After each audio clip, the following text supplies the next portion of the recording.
Hasn't already done so. Yes, Chair, I'll confirm once it's live for you.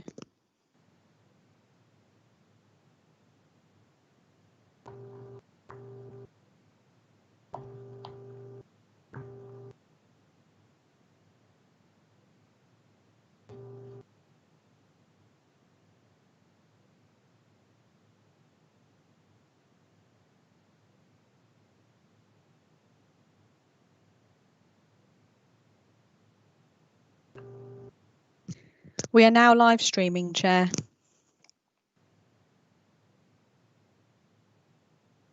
Okay, thank you, Kelly.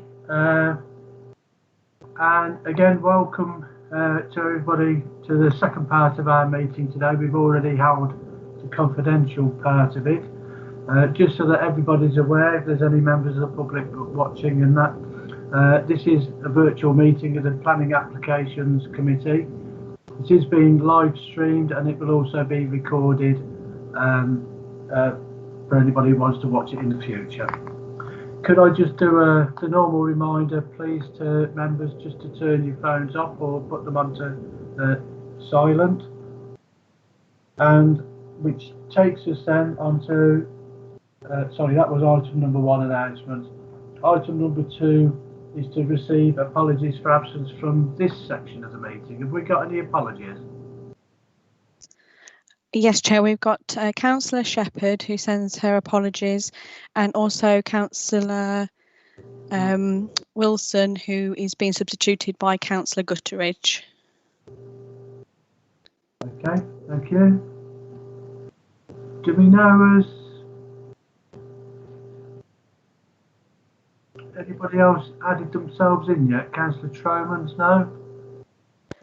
I believe Councillor Tromans has just entered the meeting, Chair, and Councillor Watkins has also just entered.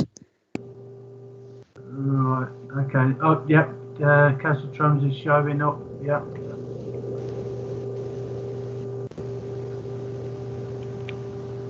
We're just waiting for Councillor Watkins, are we? No, Chair, I believe he is in the meeting.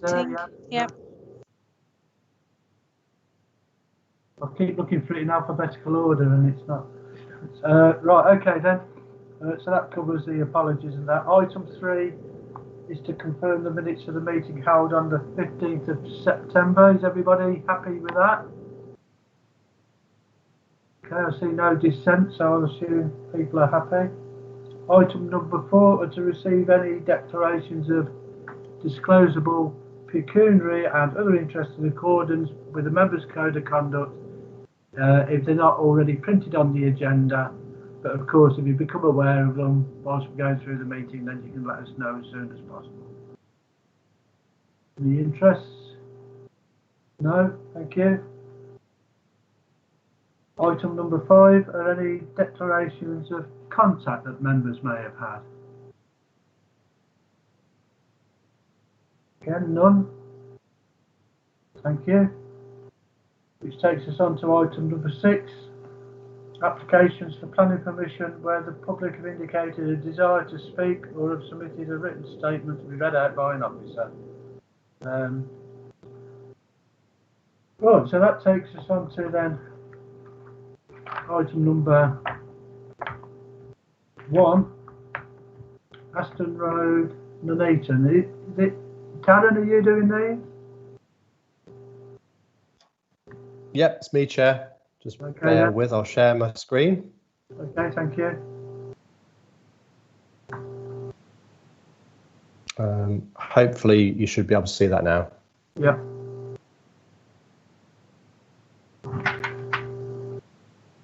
Okay, thank you, Chair. This application is an outline permission with all matters reserved for one dwelling on the small garage site adjacent to 23 Aston Road, with those existing garages to be demolished. The application site currently houses 5 vehicular garages and is situated in a narrow street which is occupied mainly by 2-storey dwellings and with some other mixed uses. The properties vary in style, but the most obvious type is the rows of Victorian terrace properties which front onto the roads and sit on narrow plots. Around the area are some isolated detached and semi-detached properties on Aston Road, Sandon Road and elsewhere nearby. The area of Aston Road and the nearby St Mary's Road is made up of a mixture of uses, but is predominantly residential. There are some other uses dotted around, such as the works yard opposite the site, the nearby Abbey Green shops, the hairdressers on Aston Road, and Abbey C of E School, to name a few. The road has many terraced properties, but there are frequent gaps between them and changes in style and plot size as one travels along Aston Road and further to the south.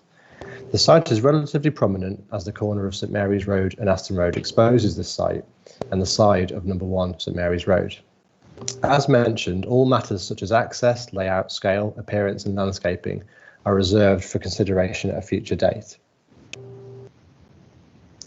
The key issues to consider in the determination of this planning application are the principle of residential development, the impact on visual amenity and the character of the area, the impact on residential amenity, the impact on highway safety, the impact on ecology.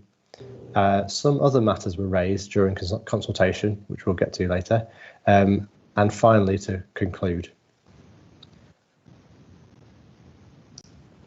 In regard to the principle of the development, the site has been previously developed, and because of this, there is a normal presumption in favour of sustainable development as set out in the NPPF.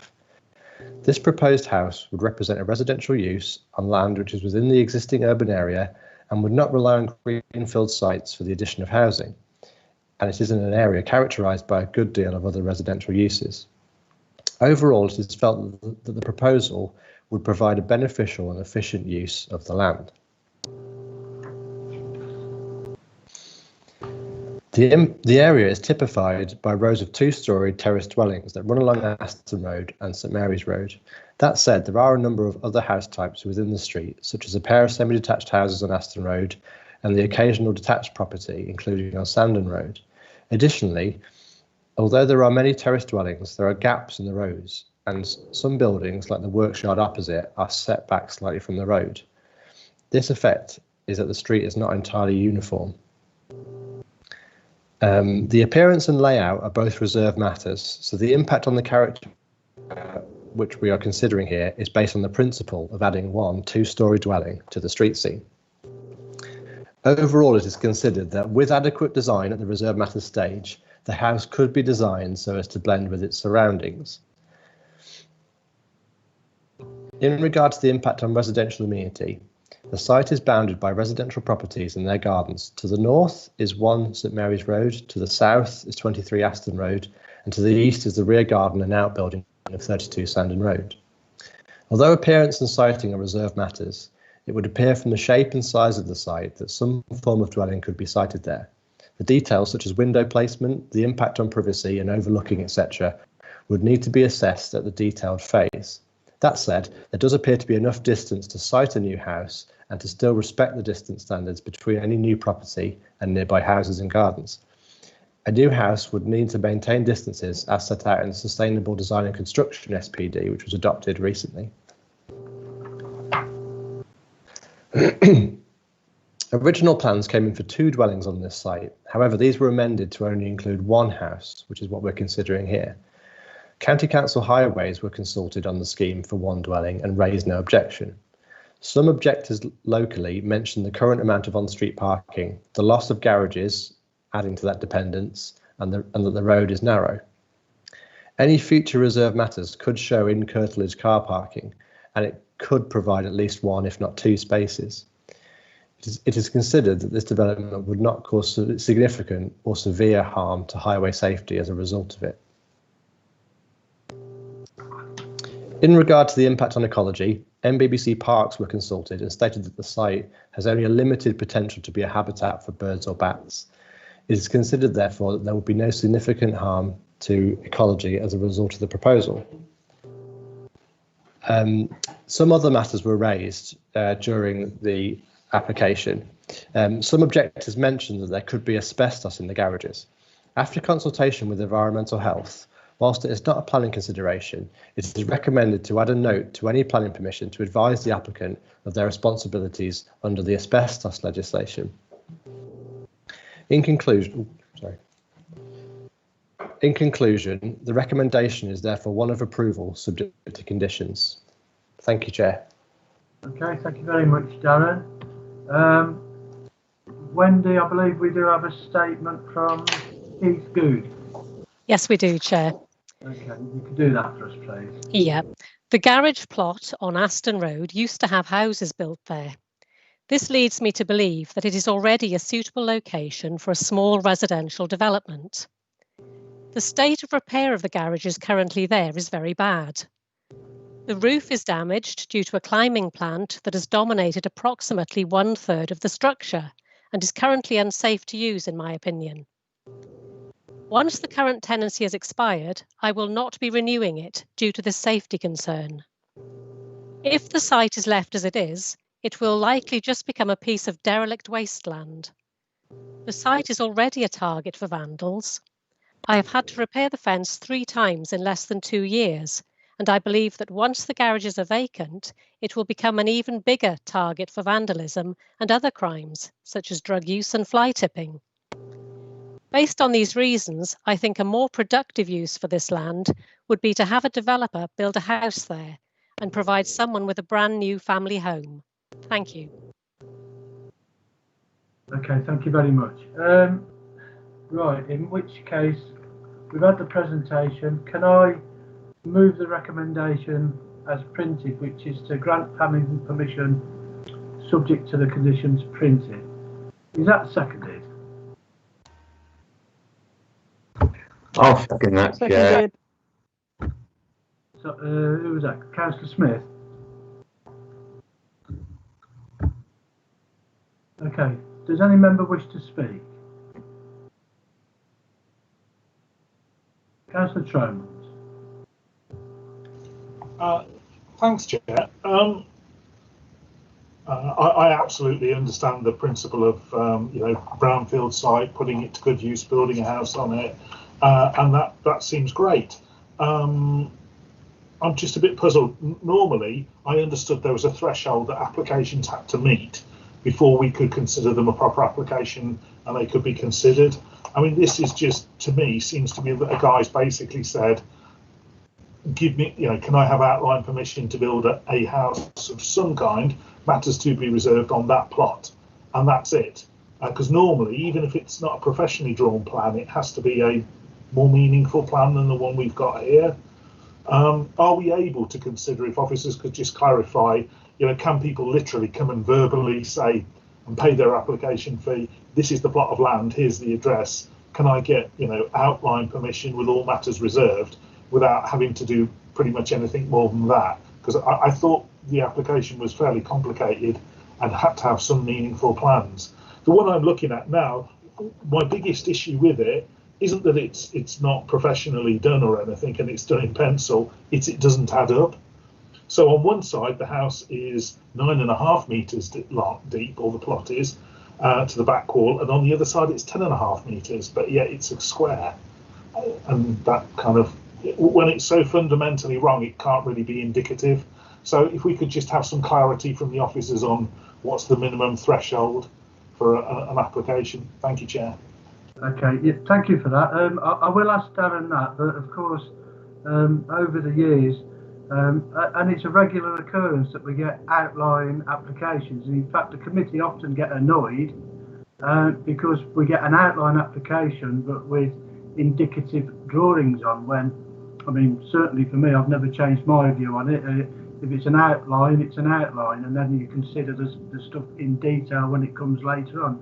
So I guess although it's kind of a hand-drawn drawing, it's probably indicative. But Darren, perhaps if you can just explain about the minimum requirements that Tromans has referred to. So for an outline application such as this, the requirements are fairly minimal. It literally, in this case, was a planning application form and a red line outline of the site. And as you said, the indicative plan, which was fairly crudely drawn, as you probably saw. We're, in terms of the recommendation, we're not suggesting to include that indicative drawing because it is so poorly done. So the only plan that's on the schedule of plans is the red line plan. We're not including that pencil drawing because it's not up to a standard where we can tie anything to it at a later date. But you're quite right, Councillor, that the essence of this proposal is this is the red line. I'd like to put one house on that site, and all the details will come later. I hope that clarifies things. Thanks, Chair. Okay, so we're basically the committee is being asked to establish the principle of development, aren't they? That's correct, Chair. Yes. Councillor Gutteridge.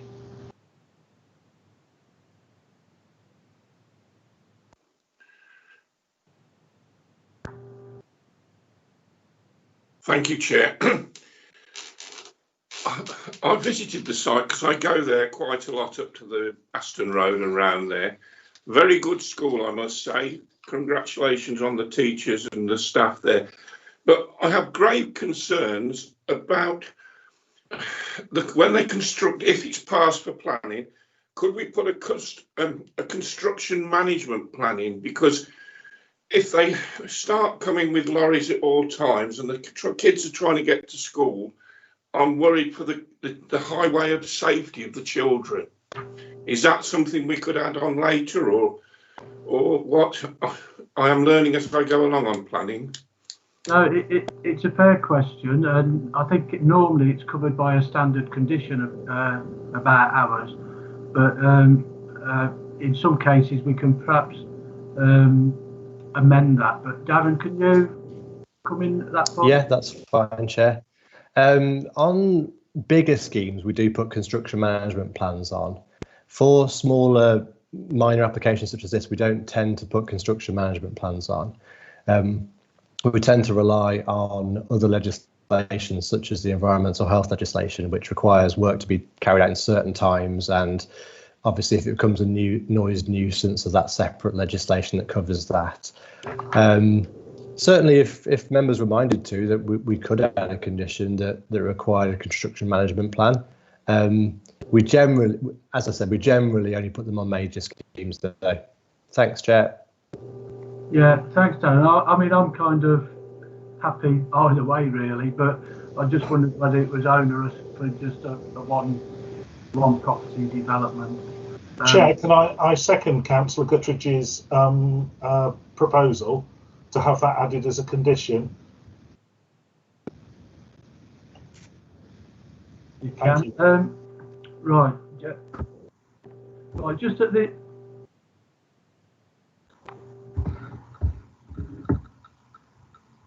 It's been proposed and it's been seconded about adding a condition on about the construction. Are members generally happy to include that within this? Yes. Chair, yes, because it's a one-way street.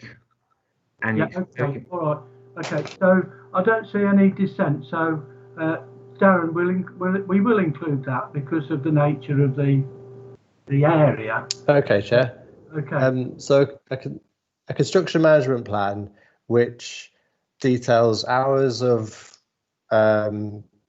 work and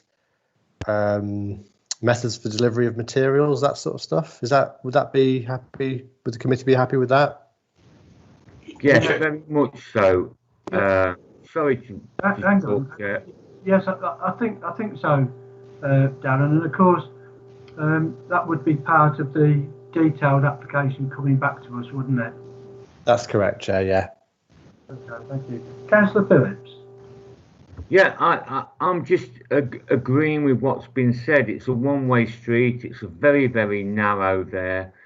I've had problems for years with people parking in front of those garages, especially when school's coming out, etc. I've recently had lines put down there to stop people parking in front of the garages.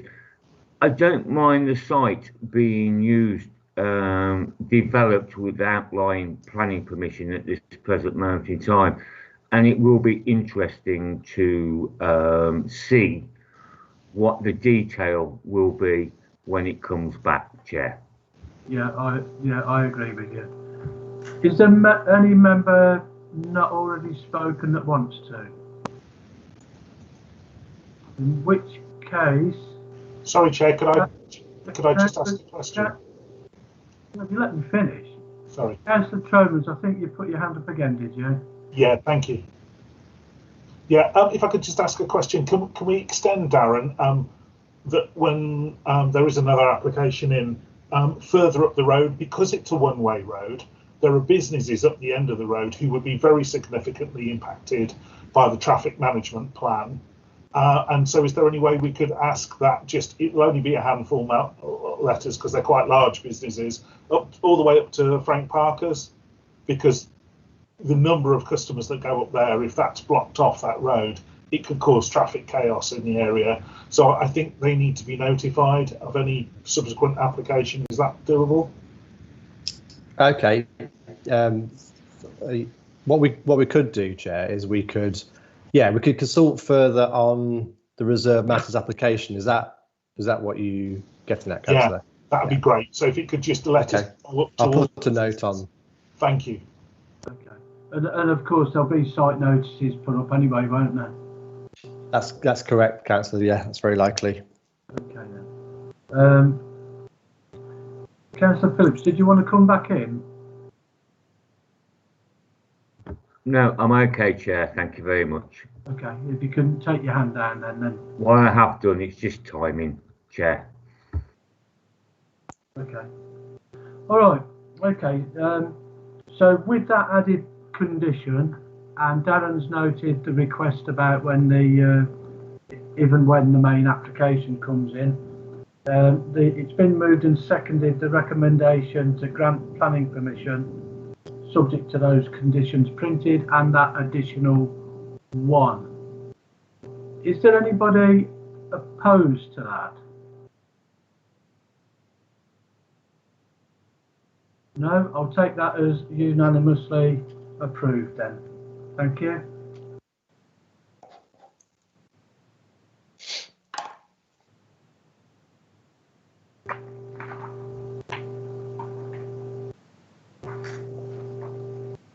Okay, Darren, so that takes us on to St George's Way, please.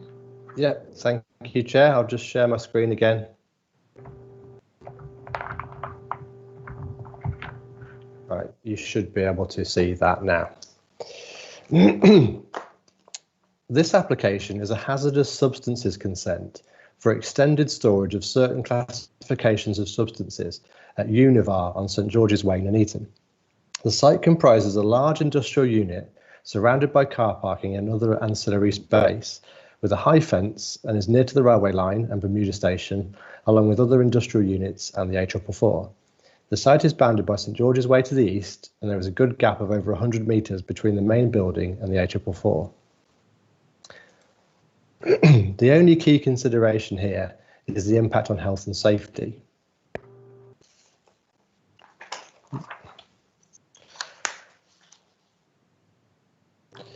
The Health and Safety Executive were consulted, and they assessed the risks and raised no objection to the proposal, stating the HSE has concluded that the risks to the surrounding population arising from the proposed operation are sufficiently small that there are no significant reasons on safety grounds for refusing the hazardous substances consent. Warwickshire County Council Highways were also consulted and had no objection to the scheme. It is therefore considered that the impact on health and safety will be minimal and not significant. In conclusion, it is recommended that the hazardous substances consent is approved, subject to the conditions detailed on the agenda. Thanks, Chair. Okay, thank you, Darren. I don't believe we have any statements for this. Can we just confirm that? Speakers or statements? No, Chair, no statements have been received for this application. Okay, thank you very much. In which case, can I move the recommendation as printed, which is to grant planning permission subject to the conditions printed? Is that seconded? Seconded, Chair. Thank you. Any member wish to speak?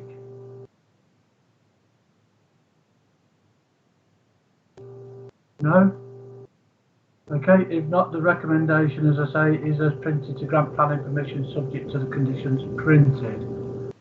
Has anybody got any dissent to that?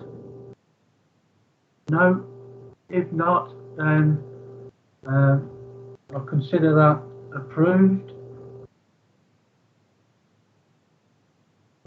That is brings us to the, well, we don't have any items of any other business, so that brings us to the end of our meeting.